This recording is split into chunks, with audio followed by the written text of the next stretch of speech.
البدع والأهواء، أهل البدع العقائدية وأهل البدع السياسية. نقول بيننا وبينكم السلف، بيننا وبينكم الكتب، كان فيقول البدع بيننا وبينكم. Bismillahirrahmanirrahim. Qala al-Imam An-Nawawi rahimahullah. Al-hadits tsamina asyar, hadis yang ke-18 pada bab ini. Wa an Ibnu Umar radhiyallahu anhuma qala Rasulullah sallallahu alaihi wasallam, Rasulullah SAW bersabda, la yazalal mu'minu fi fushatin min dinih.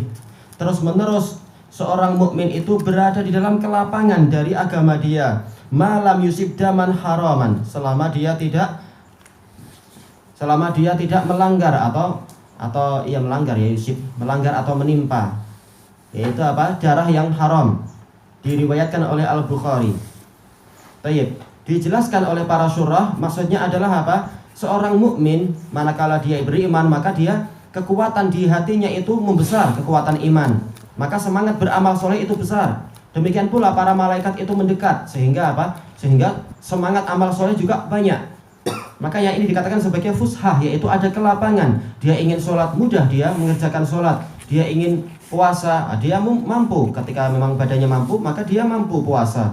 Demikian pula ketika dia ingin sedekah, dengan lapang dada dia sedekah. Karena apa? Karena keimanannya yang kuat. Demikian pula dia ingin misalkan apa? Baca Quran, maka mudah dia membaca Al-Quran. Inilah yang dikatakan kelapangan dalam agama. Terus menerus dia itu melakukan apa? Ketaatan dengan mudahnya. Sebagaimana ucapan ulama salaf, kalau seseorang melakukan suatu hasanah, maka hasanah kedua mengatakan i'mali bi, kerjakan saya juga. Kemudian dia mengerjakan yang kedua. Ternyata hasanah yang berikutnya berkata kepada dia, maksudnya di dalam hatinya, kerjakan saya juga. Maka dia juga mengerjakan yang berikutnya dan berikutnya. Sebagaimana dijelaskan Ibnul Qayyim di dalam Ad-Da'u wad-Dawa, dan ini juga disebutkan sebelumnya oleh Syekhul Islam di Majmu'ul Fatawa, yaitu apa? Min jazail hasanah al-hasanatu ba'daha. Di antara balasan kebaikan adalah kebaikan setelahnya. Seorang mukmin dia tidak akan apa? Tidak akan merasa bosan untuk beramal soleh. Kalau terkadang bosan dengan suatu jenis amalan, dia akan pindah kepada amalan yang lain, yang selalu apa? Akan mendatangkan manfaat. Inilah yang dikatakan sebagai kelapangan dalam agama. Tapi apa? Malam yusib daman harama, selama dia tidak melanggar suatu darah yang haram. Sampai di sini hadis yang diriwayatkan oleh Imam Al-Bukhari. Dan Syekh Yahya Hafidhahu Ta'ala sering beliau menyebutkan ada tambahan dalam riwayat yang lain yang sahih juga, faida asaba daman haraman ballah. Kalau dia itu melanggar suatu darah yang haram, maka perbuatan tadi akan memutuskan dia. Maksudnya bagaimana? Dia akan terputus dari amal soleh. Kenapa? Karena maksiat itu akan melemahkan semangat seorang hamba. Ketika dia semangatnya melemah, maka apa? Maka amalnya pun mulai berkurang. Apalagi terkait dengan darah yang haram, menyebabkan apa? Sekian banyak perkara yang soleh setelah itu akan dia tinggalkan. Karena ini bukan hanya maksiat yang sederhana, ini maksiat yang diancam oleh Allah, orangnya kekal di dalam neraka itu. Tayyib. Makanya yang diinginkan oleh Imam An-Nawawi adalah apa? Larangan untuk berbuat dolim. Dan di antara bentuk kedoliman adalah menumpahkan darah yang haram. Karena di antara hukumannya bukan hanya orangnya berdosa besar, tapi orangnya akan terhalangi dari sekian banyak amal soleh.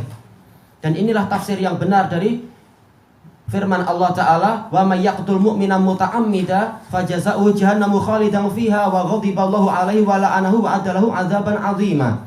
Barang siapa membunuh seorang mukmin dengan sengaja, maka balasan dia adalah neraka jahanam. Yang kedua, dia kekal di dalamnya selamanya. Yang ketiga adalah Allah murka kepadanya. Dan yang keempat, Allah melaknat dia. Yang kelima, Allah menyiapkan untuk dia siksaan yang besar, yaitu membunuh seorang mukmin. Ternyata ancamannya ada 5. Lalu kenapa Allah Ta'ala mengatakan apa itu khalidan fiha, dia kekal di dalam neraka jahanam? Apakah orangnya kafir? Terjadi perselisihan dan ini ma'ruf pembahasannya. Tetapi yang betul adalah pendapat jumhur, ini ancaman. Dan orang tinggal lama di dalam neraka itu, sehingga seakan-akan dia adalah apa? Kekal di situ. Ya, seharinya adalah 1000 tahun. Nggak tahu berapa lama dia tinggal di situ, berapa ribu di dunia, berapa ribu hari atau berapa ribu tahun, dikalikan 1000 lagi barangkali dan seterusnya. Maka seakan-akan dia itu adalah kekal. Nah, sebagian ulama yang lain mengatakan apa? Bukan berarti sekali membunuh dia itu kekal di dalam neraka, tapi yang dimaksudkan adalah ma'aluh, yaitu kesudahan dari amalannya ini. Manakala dia membunuh orang dengan cara, yaitu bukan dengan cara yang disyariatkan, orang yang haram dibunuh dia membunuhnya, maka hal itu akan menyebabkan dia terhenti dari amal soleh. Lama-lama dia akan malas sholat, lama-lama dia akan betul-betul meninggalkan agamanya. Akhirnya apa? Dia memang kekal di dalam neraka. Jadi kekekalannya bukan semata-mata karena apa? Karena dia membunuh, tetapi itu sebagai sebab yang memutuskan dia dari sekian banyak amal soleh. Itulah yang dijelaskan oleh Syekh Yahya Hafizahullah dan menukilkan dari sekian banyak ulama salaf tentang masalah itu. Tayyib. Berarti dari sini kita mendapatkan bahwasanya yang layak bergembira dengan amal soleh itu siapa? Yaitu orang mukmin. Makanya di sini Rasulullah SAW membatasi dengan apa? Qaid, bukan semata-mata manusia tapi al-mukmin. Berarti apa? Orang yang bukan mukmin maka agamanya itu akan sia-sia, dan dalilnya ma'ruf tentang masalah kesia-siaan orang yang tidak beriman kepada Allah. Tapi kalau dia mukmin, maka orang inilah yang layak untuk bergembira dengan amal dia di dunia dan amal dia di akhirat. Allah Subhanahu wa taala berfirman, "May ya'mal sholihan min dzakarin aw unsa, man amila sholihan min dzakarin aw unsa wa huwa mu'min, falanuhyiyannahu hayatan thayyibah wa lanajziyannahum ajrahum bi ahsani ma kanu ya'malun." Barang siapa mengamalkan amal soleh dari kalangan pria dan wanita, asalkan dia itu mukmin, syaratnya memang apa? Dalam keadaan dia mukmin, maka kami pasti akan memberikan kepadanya kehidupan yang bagus di dunia. Dia akan gembira dengan kelapangan kehidupan yang bagus di dunia ini. Dan pasti kami akan membalasi mereka dengan pahala yang lebih bagus di akhirat nanti daripada apa yang mereka amalkan. Baik, ini hanya khusus untuk apa? Orang mukmin. Dia akan lapang di dalam amal solehnya itu. Semakin beramal soleh, semakin Allah meluaskan rezekinya, semakin Allah meluaskan keberkahannya, semakin banyak apa? Hiburan-hiburan dari para malaikat dan juga hiburan dari para sahabat, dan semakin kuat hatinya dan seterusnya. Hatinya itu lapang. Berbeza dengan apa? Orang kafir yang hatinya itu menyempit, hatinya itu bagaikan apa? Yang Allah Ta'ala firmankan itu, fa inna lahu ma'isyatan dongka, sesungguhnya dia akan mendapatkan kehidupan yang sempit.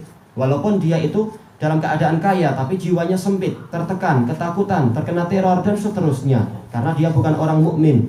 Semakin bagus keimanan, maka semakin lapang dia. Semakin berkurang keimanan karena maksiat, maka dia akan semakin apa? Semakin mengalami kesempitan tadi. Nah, ketika keimanan itu rusak dengan sangat parahnya dikarenakan membunuh seorang mukmin, maka dia mengalami apa yang disebutkan dalam pembahasan tadi itu. Walaupun tidak dikatakan orangnya langsung kafir, tapi ini kerusakan yang parah kalau sampai membunuh seorang mukmin dengan sengaja. Tayyib, ilahuna wallahu a'lam.